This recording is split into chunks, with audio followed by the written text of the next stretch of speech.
Good evening, everybody. Our top stories tonight. Whatever happened to the Monroe Doctrine? Our government today focusing on the challenge of Russian and Chinese influence in Africa, ignoring the more proximate threat posed by the two authoritarian states as they encroach upon the American theater of influence, the Western Hemisphere. It's long been the clear region of U.S. influence and clear dominance, politically, economically, and when necessary, militarily. Tonight, we examine the little reported and even less discussed geopolitical axis that has formed over the past half-decade and which is now directly in opposition to U.S. interest in America's historical sphere of unrivaled influence, that is, North and South America, and surrounding seas and oceans. Russia and China have quietly merged and energized elements of their respective foreign policies that first insinuates both countries into this hemisphere, and second, establishes new relationships to directly challenge U.S. policies and interests. Russia in league with Venezuela, China partnering with Panama, a strengthening challenge to the world's only superpower, and a challenge that can no longer be ignored without paying a heavy price. We take up the rising possibility of confrontation between the United States and China and Russia in this hemisphere. Gordon Chang joining us tonight. Also tonight, President Trump continues his fight for American business and consumers, demanding an end to China's unfair trade practices and theft of U.S. technology and intellectual property. We cannot continue to lose $500 billion a year to China. And I had a fantastic meeting with President Xi. This was a 4-hour meeting where everything was agreed on. Now, if we get it down in paper, that'll be another story, but I think we will. We have great strength. Nobody's ever done what I've done. I said, look, we're going to tax all of your product. And by the way, if you saw the study that just came out, America is paying for 4%, and China is paying for 21%. I'll discuss the Trump administration's efforts to end China's mercantilist trade policies. Commerce Secretary Wilbur Ross joins us here tonight. And the Mueller witch hunt, expanding. That's right, expanding. Mueller struck out on collusion. Now he's intent upon gratuitous harassment of the Trump presidency as he wants to investigate Middle Eastern efforts to influence American politics. President Trump fighting back against what is clearly the most politically and morally corrupt persecution of any president in history. Nobody, except for me, would be looked at like this. Nobody. What about Congress, where they have a slush fund and millions of dollars is paid out each year? They have a slush fund. Millions. They don't talk about campaign finance anything. Have you ever heard of campaign finance list? Have they listed that on their campaign finance sheets? No. And we take up Mueller's ever-expanding, never-ending witch hunt. Washington Times opinion editor Charlie Hurt and RNC committeewoman and attorney Harmeet Dillon among our guests. Our top story, China and Russia moving rapidly to insinuate and quickly broaden their influence in this hemisphere, as our national security leaders seem publicly to lament their encroachment and expansionary foreign policies elsewhere in the world, whether the Middle East or Africa, while China and Russia challenge U.S. influence here in this hemisphere. In Venezuela, Russian nuclear-capable bombers capable of carrying nuclear missiles carried out a 10-hour training exercise with the Venezuelan Air Force over the Caribbean Sea. The exercise comes as the Chinese investments in Central America, winning contracts, for example, in Panama and in Ecuador, among other nations, building ports, convention centers, bridges over the Panama Canal. China taking effective control of that canal, establishing debt traps across the region for economically struggling small Central and South American nations. Why are our intelligence agencies, the State Department, the Defense Department, the President's National Security Council, seemingly ignoring all of these developments, at least publicly? There's nothing new about China's rising belligerence and direct threat to U.S. interest. The Department of Justice just issued a report finding more than 90% of federal economic espionage cases are linked to one nation, and that is China. And over two-thirds of the DOJ's theft of trade secrets in this report linked to, again, China. So how is the Pentagon defending against the Chinese and the Russian flexing of muscle in this hemisphere? Certainly not by military deployment. Just to put this in some context, we have about 200,000 troops deployed around the globe, fewer than 2,000 of them in Central and South America. Joining me now, Gordon Chang, columnist, attorney, author of the book, The Coming Collapse of China, the book, The Nuclear Showdown. Gordon spent almost 2 decades working in Shanghai and Hong Kong. Great to have you with us. Gordon, now let's start with first the Africa Prosperity, this initiative enunciated by John Bolton, the president's national security advisor. It seems it couldn't have been more poorly timed or more poorly placed than Africa, for crying out loud. Yeah, it's poorly executed as well because it's unresourced. You know, Bolton has said to African nations, look, you got to choose between China and Russia on one side or the United States on the other. Well, with China dumping so much money in there, that's an easy question for those countries. We're going to lose that one. If we're going to challenge the Chinese and Russians in Africa, let's at least do it in a way that we can prevail. But as you point out, look, we've got other priorities right now, and that's certainly much closer to home because you have the Russians cooperating with the Venezuelans. You have the Chinese putting Venezuela into a debt trap. And so clearly you have both Moscow and Beijing challenging us just miles from our borders. And without apparent response. This is a curious, if you will, bifurcation of interest, U.S. interest, to suddenly focus on Africa, where the Chinese have for the past at least decade and a half been investing, buying and controlling commodities, and whether it be rare earth, whether it be metals, whatever it may be.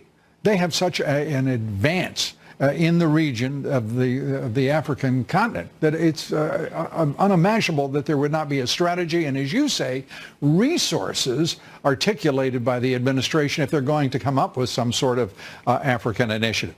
You know, the most important thing right now in terms of our security is what's happening on our southern border, because you have all of these people leaving their countries. And the reason why is because those countries are doing very poorly. And this is going to be a continuing problem. But, you know, the United States, administration in and administration out, have really just neglected Latin America. You can think back only until Grenada in the Reagan administration, when it was at the top of our foreign policy priorities. And Panama, which we invaded, of course, and it took, anyway, to look back on it is unhelpful, I suppose, at this point, because we have watched president after president ignore what is an appropriate strategic response, it would seem, at least to me, rather than investing trillions of dollars. And now, by the way, the clever U.S. multinationals are understanding it's time to move out of China because that promise is not going to be fulfilled. Even the denizens of corporate America are starting to awaken.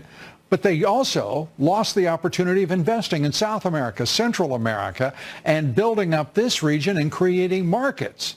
It is the most, and it has been going on, and by the way, I'm not saying this now, I've been saying it for 20 years. This is just wrong-headedness driven by divided loyalties among U.S. multinationals.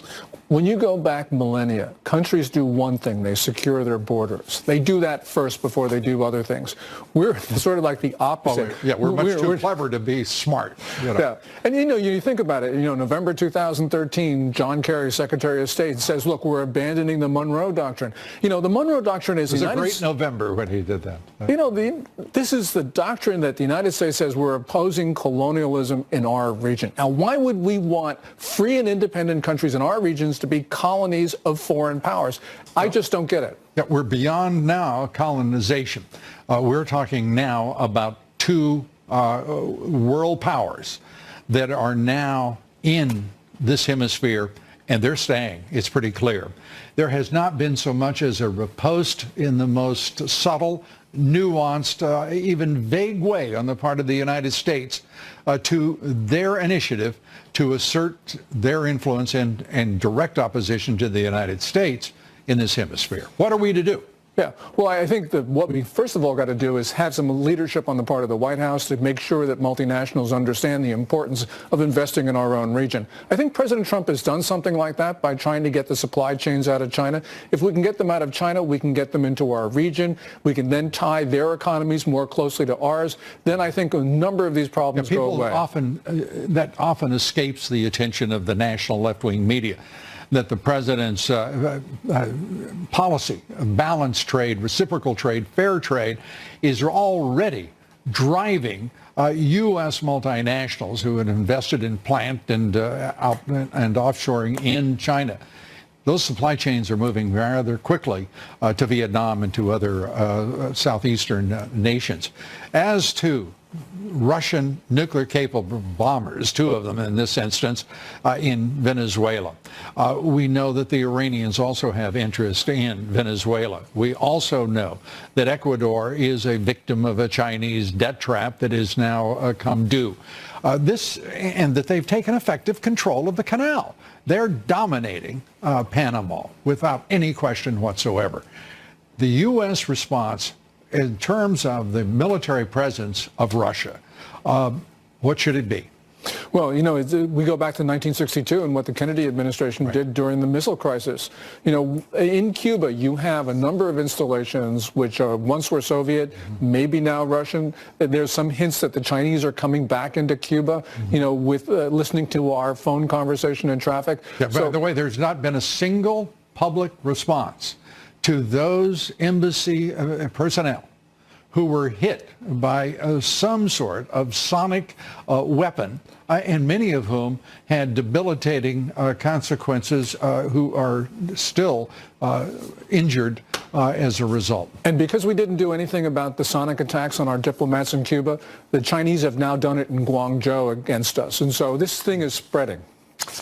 Gordon Chang, thanks so much. It is time, perhaps, for the American people to be alert to the threats, whether it be an invasion of a caravan of Central American migrants, whether it be the presence of nuclear-capable bombers, Russian bombers in our hemisphere, or a China that fully means to dominate not just its natural hegemonic sphere of influence, but the whole world. Colonize is the word. Yeah. China's colonization of Latin America. Well, and whatever you call it, it is a contest that it is becoming extraordinarily more critical every day.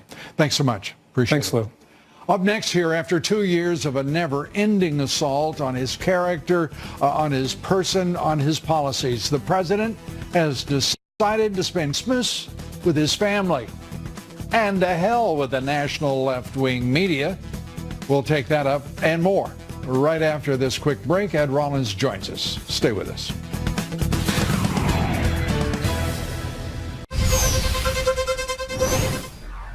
Good for the president. He's canceled this year's White House Christmas party for members of the media.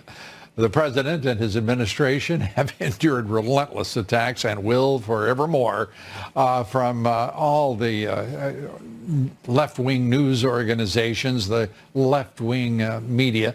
The White House says it will arrange tours, however, for members of the media who wish to see the White House. This is my favorite line of all. The White House holiday decor. Oh, my goodness. Former President Obama's ego trip, which is never ending, took something of a stop in New York City last night. He accepted the Robert F. Kennedy Human Rights Award. You know he would. And then he proceeded to talk about, you're not going to be surprised, himself. I miss Ethel tonight. That's my girl. And I'd also like to congratulate tonight's other honorees. My former ambassador to Germany, Governor Phil Murphy. I love you too. I'm not sure if you've heard, but I've been on this hope kick for a while now. I gave a big speech on hope. I ran a couple of campaigns. Hope. It's my kind of thing. Somebody made a poster of me with hope. So I'd like to thank all of you for officially validating my hope credentials. I have seen it. I have lived it. So, if it is okay with you, I, for one, am going to be sticking with hope. have to tell you, that's an impressive performance, even by any narcissistic standard. The most divisive president in modern American history went on then to say, many people now doubt the very notion of common ground in our political discourse. I'm sure you know a couple, but he's always, well, so hopeful. New Fox poll numbers show strong Republican support for President Trump. Are you ready? 88% of Republican voters approve of the job President Trump is doing in Washington. Joining me now, former Reagan White House political director, Fox Business political analyst Ed Rollins, and the dean of political strategists in this country with us. What do you think of the idea? I'm tempted to ask you about Obama, but let's not. He was hopeful that his successor was going to be Mrs. Clinton, too, and that didn't work out quite so well. Yeah, but he's going to stick with hope. Right. I don't think he could have overworked that word a bit. Let's turn to this, the very idea that we're going to ignore what the Chinese and the Russians are doing in this hemisphere, and we're going to suddenly, as Ambassador Bolton, the National Security Advisor, said today, we're going to talk about Africa prosper. It's some sort of initiative that I can't, frankly, fathom at all when you've got extant and proximate threats to the national interest. Well, the bottom line is we're never going to compete with China in Africa, and we need to compete with everybody here in this hemisphere and do everything we can to make this hemisphere stronger with our investments and with our military and what have you, and we have to protect ourselves. President Reagan did that. President Kennedy did that. So how does an administration end up with neither a defense secretary, a State Department state secretary, a national security advisor focused on what is happening at the border? The president is talking about it every day. He's focusing on the southern border and the threats, whether it's drugs, whether it's terrorists, whether it's the Chinese coming up for a visit from the Panama Canal, or the Russians and the Iranians in Venezuela, or I mean, it goes on and on. Our neighbors are very susceptible, and the threat is very high. So I think from our perspective, if we don't focus on it now, we're going to be focused on it big time in a very short period of time. Let's rebuild this hemisphere. Let's focus on the border. Let's basically get border control there, and then we can go help some of these countries below us and make them trading partners and what have you in this hemisphere. This president has done so many positive, powerful things in his first 2 years in office, but none, in my opinion, more powerful than calling upon the world community to balance free, fair, reciprocal trade, to balance trade relationships around the globe. The European Union has now, God bless them, stood up and demanded that of the Chinese. This president is beginning to develop allies for his world view and for his perspective and for his philosophy and the Trump doctrine. This is a big moment in time. It is, and what we should never underestimate is that China is still a communist country. It is the largest by far communist country. And there's some susceptibility to that philosophy in some of these Latin and South American countries, socialism, which is another version. So I think we have to be really focused front and center. It's good for us. It's good for them long term. And we basically need to have our military here close to home protecting our borders. And meanwhile, the morons in the Republican leadership in the House have got a vote scheduled for Wednesday when they return. They're just about out of time. And there is now great debate that the Republicans don't even have the votes for the border wall, that they will be voting on that Wednesday evening. And they're certainly not going to have the votes in the Senate, as the president pointed out to Pelosi, Schumer. This is one of the most pathetic possible conclusions to the Republican control of the House and the Senate. I would still, as a Republican, make them all stand up and sign their name on the, raise their right hand and say I'm yes, and those who don't, basically let us know who they are. Do it once and for all. Yeah, I think right now, if you got an R next to your name and you're on Capitol Hill, you're highly suspect in the minds and hearts of most Americans. Well, good to have you here, Ed. Thanks so much. Be sure to vote on our poll tonight. The question is, do you believe the Trump national security team should be paying far more attention to Russian and Chinese encroachment in this hemisphere and asserting the Monroe Doctrine? Cast your vote on Twitter at Lou Dobbs. We'd like to hear from you. Follow me on Twitter at Lou Dobbs. Like me on Facebook. Follow me on Instagram at Lou Dobbs Tonight. Up next, a rarity we want to share with you. Radical Dem leader Nancy Pelosi speaking truth.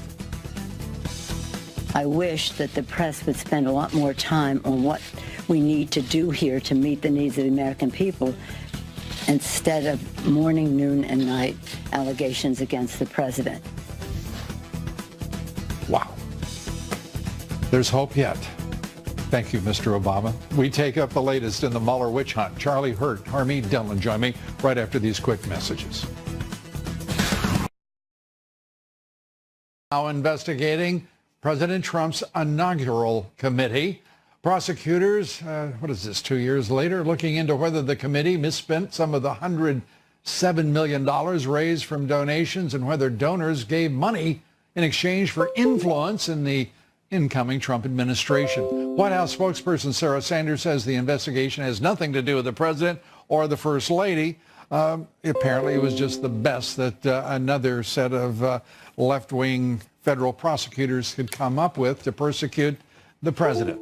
Well, according to a new report, Special Counsel Robert Mueller is preparing to reveal how the Middle East interfered in the 2016 presidential election. Mueller reportedly will show how some Middle Eastern countries, namely the United Arab Emirates, Saudi Arabia, and Israel, all tried to interfere in 2016 and later attempt to exert influence over the Trump administration. Wow, we've come a long way from collusion, haven't we? By the way, I should point out that Mueller has yet to provide a scintilla of evidence or even the prospect of a scintilla of evidence, a scant suggestion of any evidence of Trump-Russia collusion whatsoever. But now you're going to get to hear about the Middle East, apparently. Joining us tonight, Harmeet Dillon, the Dillon Law Group managing partner, board member of the Republican National Lawyers Association, RNC, committeewoman for the great state of California, and Charlie Hurt, Washington Times opinion editor, Fox Business contributor. Thank you both for being here. Good to be with you, Lou. Harmeet, let me, if I may, start with you. You're the attorney. It looks like that a band of left-wing radical Dems who happen to be prosecutors in Manhattan, the Southern District of New York,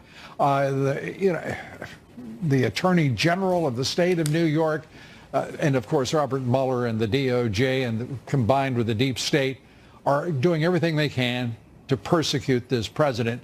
When in the world will somebody step up and stop it?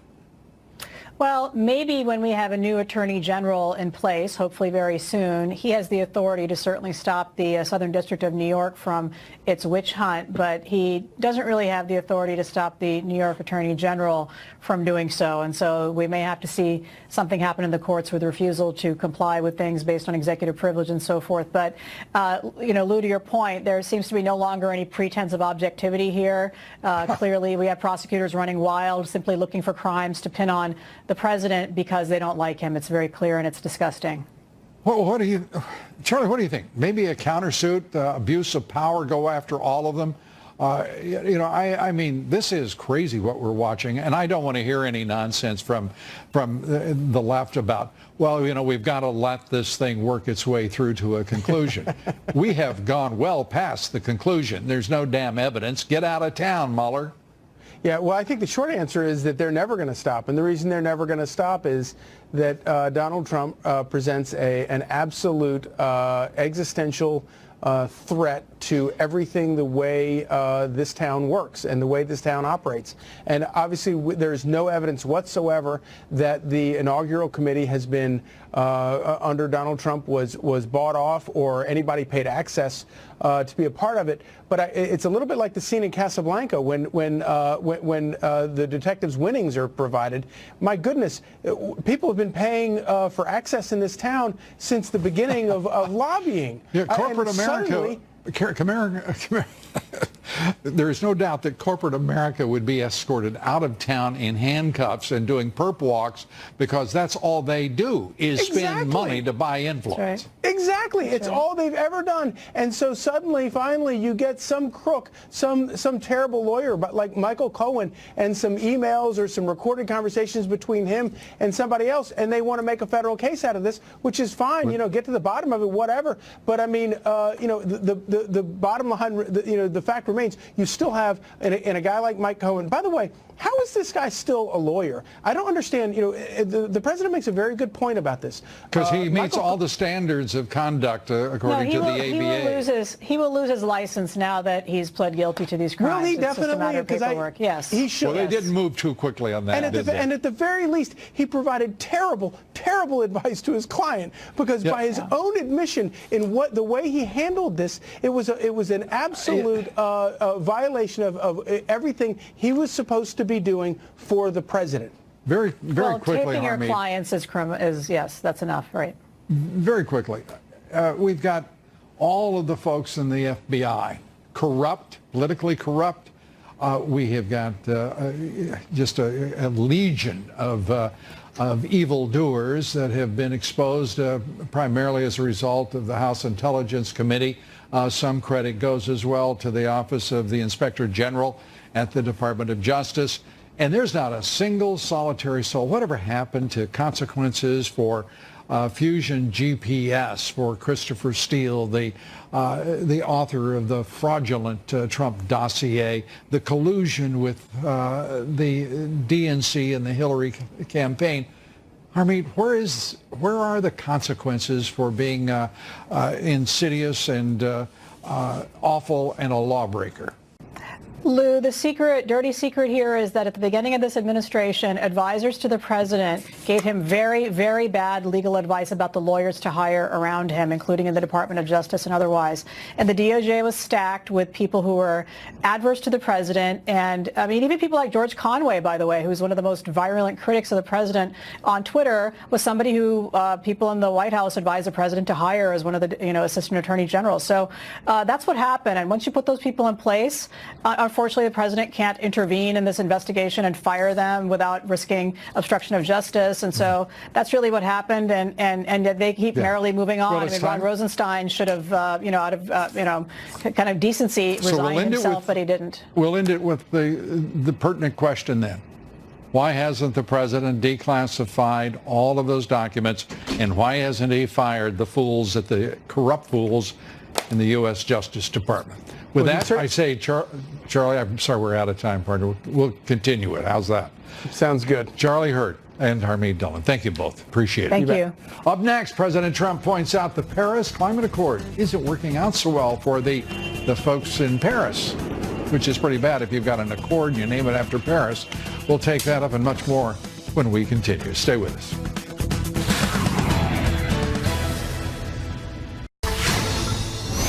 Socialist left-wing French leader Emmanuel Macron surviving a no-confidence vote today with just 70 out of 577 lawmakers voting against him because he's done such a bang-up job for the French. The decision comes days after Macron announced a delay in planned tax fuel increases that have, well, sparked riots all across France. President Trump weighing in today on Macron's political crisis of his own making. The Paris Accord is not working out too well for Paris. Because of the Paris Accord, that whole country is burning down. You can't put it any plainer than that. Joining me now, Niger Innes, national spokesperson for the Congress on Racial Equality. Good to have you with us. And Tammy Bruce, Washington Times columnist, Fox Business contributor. Good to have you with us. Hi, very guys. quickly, what happened to the Paris Accord? And by the way, that looks really bad for the environment to watch all of those burning cars. I'll tell you, that smoke, it's awful, all those tires burning. Niger and I were both laughing because I love the president. I love that man. It's hysterical, and he's absolutely correct. It's not looking too good for Paris, the Paris Accord. He warned Macron. He was mocked for warning him and the rest of the Europeans about the negative impact of the Paris Accord. He was doing it so that we would not be drawn into that maelstrom. He was doing it because he knew what would happen to fuel prices for anyone who was engaged in it. It's not like also what would happen to their economies. And their economies, clearly. And now, of course, they're having to deal with that. I think that for the world, of course, we have an interest in Europe growing up and realizing that this is not the way to behave. At the same time, the way that they can do that is to take Donald Trump seriously, to follow his advice, and to move forward in the direction that this country is moving forward in to save the collection of those nations. Niger, there you have it. What do you think of the Paris Accords? Are you going to be for them tonight?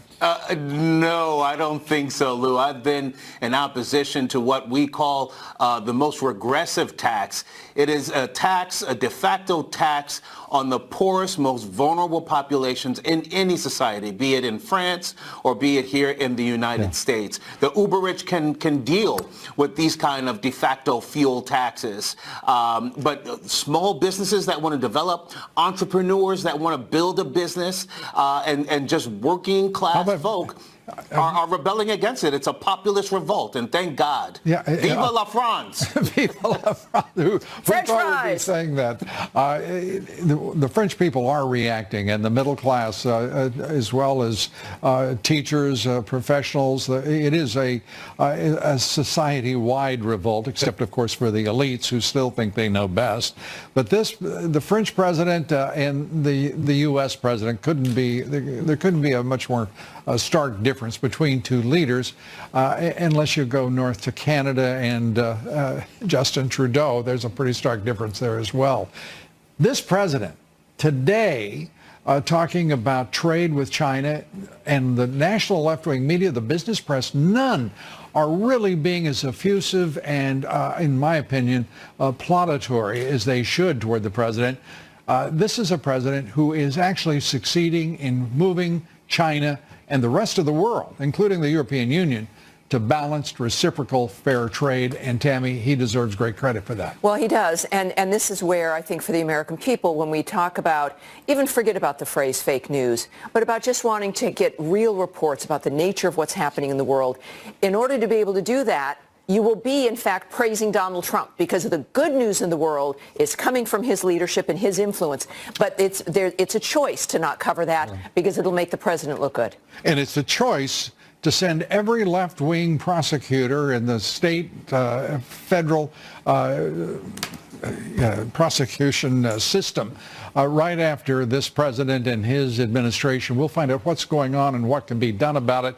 We'll hear more from Niger and Tammy in just a second. Stay with us. We'll be right back.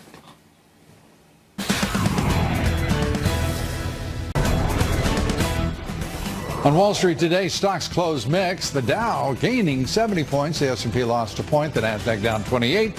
Volume on the big board slipping down a little bit to 3.8 billion shares. Oil up just over 0.5%. Gold, silver, copper, relatively flat. They actually trade that way all the time, it seems. Earlier today, President Trump talked about any future Fed interest rate hike, and he wasn't pleased at the prospect. You look at inflation, it's very low. Hopefully the Fed won't be raising interest rates anymore, because if you compare us to, as an example, President Obama, he had zero interest rates. Anybody can make money with zero interest rates. And a reminder, listen to my reports 3 times a day, coast to coast on the Salem Radio Network. President Trump addressing trade talks, intellectual property theft, stealing our technology, signs that the Chinese economy is weakening, and why? China's economy, if it's in trouble, it's only in trouble because of me. That's the only reason it's in trouble, because I've placed billions and billions. We've taken in $11 billion worth of taxes that I taxed China. $11 billion. We never made any money with China. We lost money with China.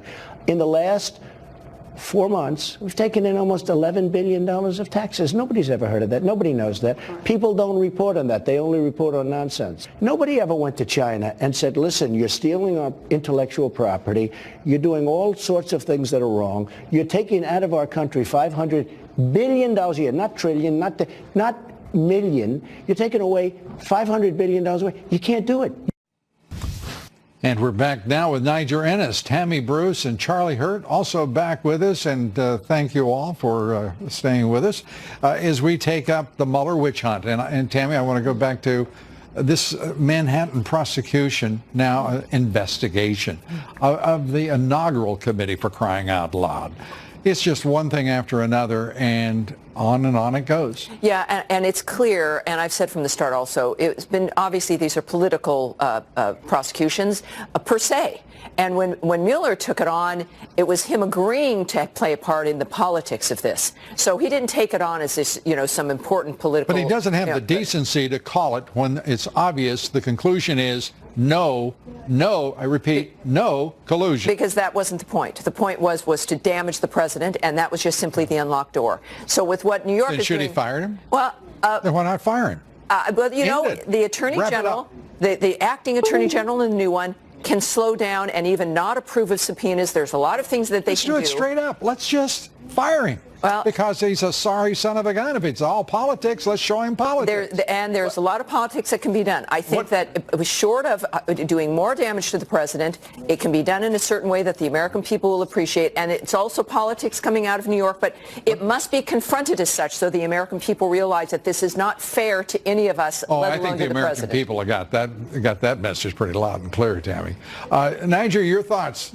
Can we fire him, please? Can we fire him? I actually agree with Tammy on this. I think that the new Attorney General I'm going to have to go to Charlie right now. give a deadline to this guy. Tell him that you got to do what, or get off of the pot. You've got to reveal the goods after the millions of dollars, after the petty indictments. It's time to show the goods on collusion. Where is the beef? There is no beef. Well, then let me turn to you, Charlie. I know this is my last desperate effort here. Well, you also already know the answer. I do know the answer. So I'm going to go straight to what the heck? We're going to find out that the Middle East wanted to influence a presidential election. So did every country, on the planet. On the planet. Thank you. My goodness. Getting me through that. I mean that we have a news organization in this country called Russia Today. It's the entire thing is Russian propaganda. Now I don't like the idea. I don't like anything about them. But the fact of the matter remains, as long as you have a free society, you're going to have foreign countries trying to influence elections. And nobody got upset about it until now. But Mueller's got a whole operation devoted to it now. I mean, now we can find out exactly what the Emirates really think about. Come on. If we're going to talk, the vice president said it very well. Most of Wall Street and corporate America, the Business Roundtable, the Koch brothers, the Chamber of Commerce, they're all unregistered foreign agents lobbying against the president's policies on international trade, trying to not have tariffs. China. Heck, while we're at it, the entire federal government is doing everything they can to undermine what this president is trying to do. And I do think, obviously, we've talked about this before. I think he should have fired him a long time ago. But I do appreciate what Tammy and Niger are pointing out, which is that it would be truly throwing diesel fuel onto a fire to do that, especially at this point, and it would lead to all sorts of political headaches. But I do think that in the meantime, I have enjoyed watching the number of things that Mueller brings back that has nothing to do with collusion, or it busts Democrats and the collusion that their hands are completely dirty with. And so, it's sort of amusing to watch all that. Yeah, the new Attorney General can put some parameters around him as well. New Attorney Generals all the time. I'm telling you, it's always somebody or something else. Just fire them. Niger Ennis, Tammy Bruce, Charlie Hurt, thanks so much. Coming up here next, we're going to hear from the man himself on trade, Wilbur Ross, the Secretary of the Department of Commerce, on what is going on with the Chinese talks on trade. We'll have the very latest for you from the man himself, Wilbur Ross, next. Stay with us.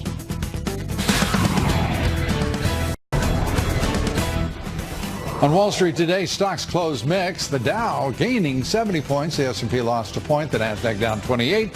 Volume on the big board slipping down a little bit to 3.8 billion shares. Oil up just over 0.5%. Gold, silver, copper relatively flat. They actually trade that way all the time, it seems. Earlier today, President Trump talked about any future Fed interest rate hike, and he wasn't pleased at the prospect. You look at inflation, it's very low. Hopefully the Fed won't be raising interest rates anymore, because if you compare us to, as an example, President Obama, he had zero interest rates. Anybody can make money with zero interest rates.